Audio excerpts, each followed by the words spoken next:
दोस्तों, मोहम्मद माइजू को अब इस बात का अंदाजा हो चुका है कि भारत के साथ दुश्मनी उन्हें कितनी महंगी पड़ेगी, जिसकी वजह से मालदीव के लोगों तक अब पीने का पानी पहुंचना भी इतना मुश्किल हो चुका है जैसे रेगिस्तान में पानी खोजना हो। आपको बता दें, पिछले कुछ दिनों से मालदीव में पानी की भारी कमी देखी जा रही है। इस बड़ी चुनौती की वजह से मालदीव के लोगों के पास नहाने पीने और खाना बनाने के लिए पर्याप्त मात्रा में पानी मौजूद नहीं है। अगर ये कोई आम दिन होता तो भारत इसमें मालदीव की बड़ी आसानी से मदद कर सकता था, लेकिन मोहम्मद माइजू इस बात को अच्छे से समझ चुके हैं कि अब वह भारत के सामने मदद मांगने के लिए नहीं जा सकते, क्योंकि उन्होंने भारत के साथ जिस तरह से अपने संबंध खराब किए हैं उसके बाद वह खुद भारत के सामने झुकना नहीं चाहते, जिसकी वजह से उन्होंने चीन के सामने गिड़गिड़ाना सही समझा। और आखिरकार मालदीव में लोगों को पानी के लिए तरसता देखकर चीन ने 1500 टन पानी मालदीव तक पहुंचा दिया, जिससे फिलहाल के लिए मालदीव अपने लोगों को पानी बांट सके और हालात थोड़े काबू में आ जाएं। अगर चीन की तरफ से पानी की डिलीवरी सिर्फ कुछ दिनों तक नहीं की जाती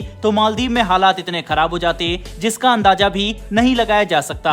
और मालदीव एक आइलैंड नेशन है, यानी मालदीव के पास कोई बहुत बड़ी जमीन, नदी या पहाड़ नहीं है जहां से वह फ्रेश वाटर बड़ी मात्रा में निकाल सके, जिससे आप समझ सकते हैं कि बाहर से पानी ना आए तो मालदीव के लिए सिचुएशन कितनी खराब हो सकती है। लेकिन मालदीव की परेशानी अभी बिल्कुल भी खत्म नहीं हुई और मोहम्मद माइजू को भारत के साथ की गई अपनी गलती का अंदाजा हो गया है। दरअसल सच्चाई तो यह है कि ऐसा पहली बार नहीं हुआ जब मालदीव में पानी की भारी कमी देखी गई। हर 2-3 साल पर मालदीव में यही स्थिति आती है जहां पानी का अकाल पड़ता है, और ऐसी स्थिति में पारंपरिक तौर पर भारत मालदीव की मदद करता आया है। साथ ही भारत और मालदीव की दूरी भी काफी कम है, जिसकी वजह से भारत बड़ी मात्रा में पानी मालदीव को सप्लाई कर सकता था। लेकिन अब क्योंकि मोहम्मद माइजू ने भारत के साथ अपने संबंध खराब कर लिए हैं, इसीलिए उन्हें हजारों किलोमीटर दूर मौजूद चीन से पानी मंगाना पड़ रहा है। ऐसे में हम ये समझाना चाहते हैं कि भले ही मालदीव की मौजूदा जरूरत पूरी हो रही हो, लेकिन यह मोहम्मद माइजू के लिए कोई बड़ी जीत नहीं है,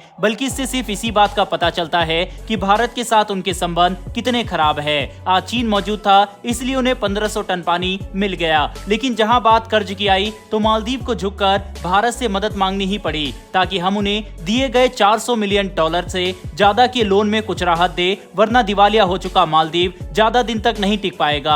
आप देख सकते हैं कि कैसे जब बात पानी की आई तो मोहम्मद माइजू ने चीन से मदद मांगी, लेकिन जहां पर उन्हें कोई रास्ता नहीं दिखा वहां झुककर वह भारत से मदद मांगने आ पहुंचे। ऐसी नीति सिर्फ एक बहुत ही बड़े करप्ट और हिपोक्रेट नेता की ही हो सकती है, जिसे अपने देश की नहीं बल्कि खुद के इंटरेस्ट की चिंता हो। ऊपर से मोहम्मद माइजू अब भी भारत के साथ अपने संबंध सुधारने की बजाय उल्टा चीनी मिलिट्री को अपने देश में मिलिट्री ट्रेनिंग के लिए बुलावा दे रहे हैं, जो मालदीव में आगे जाकर एक परमानेंट चाइनीज मिलिट्री बेस की संभावना को बढ़ा रहा है। और अगर ऐसा हुआ तो भारत मालदीव के साथ अपने संबंध खत्म भी कर सकता है। इतना ही नहीं, बल्कि भारत मालदीव को हर साल मिलने वाले 700 करोड़ से ज्यादा के डोनेशन को भी पूरी तरह से रोक सकता है, जो मालदीव पर आर्थिक दबाव कई गुना ज्यादा बढ़ा देगा। तो मोहम्मद माइजू को यही नहीं सोचना चाहिए कि वह भारत को किसी भी तरह से परेशान कर सकते हैं, बल्कि सच्चाई तो यह है कि अगर भारत अपनी पर आ गया तो मालदीव में माइजू की सरकार भी ज्यादा लंबे समय तक नहीं टिक सकती। और ये बात मोहम्मद माइजू भी अच्छे से जानते हैं, लेकिन वह चीन से मिलने वाले गिफ्ट्स और टेबल के नीचे से मिल रहे पैसों से इतने ज्यादा दब चुके हैं कि वह चीन के साथ संबंध खराब नहीं कर सकते। दरअसल ये तो हम सभी जानते हैं कि चीन मालदीव की दुनिया के सामने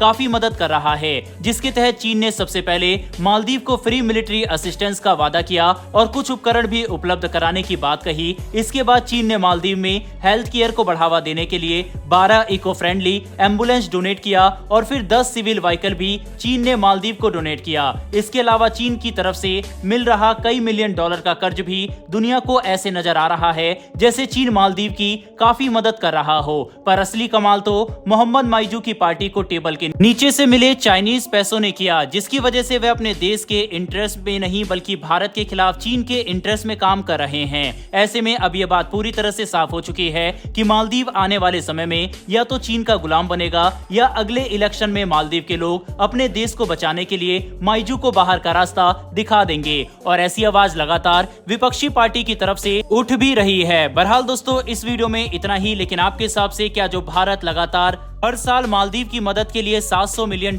डोनेट करता है। क्या भारत को ये मदद रोक देनी चाहिए या फिर अभी भारत को कुछ समय लेना चाहिए? इस पर अपनी राय कमेंट बॉक्स में लिखकर जरूर बताइएगा। इन्फॉर्मेशन और वीडियो पसंद आई हो तो वीडियो को लाइक करके हमारी आने वाली डेली वर्ल्ड अफेयर से जुड़ी ऐसी वीडियो के लिए चैनल को सब्सक्राइब कर बेल नोटिफिकेशन अवश्य दबा लें। फिर मिलेंगे ऐसी एक नई वीडियो के साथ। धन्यवाद। जय हिंद।